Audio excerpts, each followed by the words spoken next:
Yung tatlong aso, hingal na hingal. Aga-aga pa naiinitan na. Wala kasing kuryente. Patay na yung generator. Mamayang alas 6 pa yung bubuksan. Hanggang alas 12. Yan ang situation ngayon dito sa Deka Condo na to. Ito hingal na hingal, oh. Si Bunso Bugti, si Kikay, at si Dika, at si Ampunduling, at si Bustiger. Bustiger, palaki ng mata. Ayaw. Yung dalagang may anak. At ito yung bagong ampon namin. Nasa kulungan.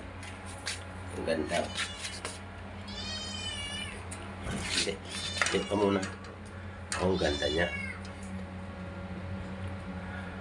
Ang ganda niya.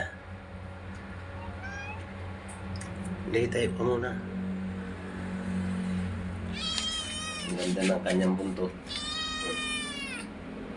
Yan. Ayaw pa lumabas ng kulungan.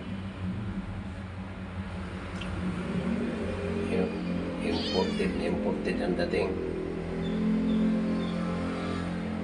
Pero imported talaga siyang pusa. Ayan.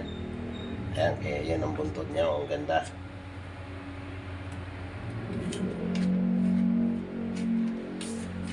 Tapos si Bustiger.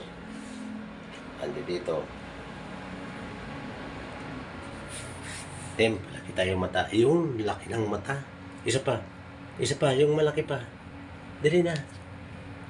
Isa pa itim, palaki pa ng mata. Dali. Yung malaki pa. Sige na, isa na lang. Isang malaking mata. Ayaw na, tinatamad na.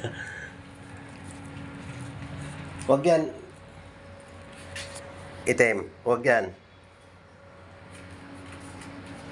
Yung pumasok siya ng CR. Yung pusa. Bagong ampon. Okay po mga kaibigan. Thank you for watching.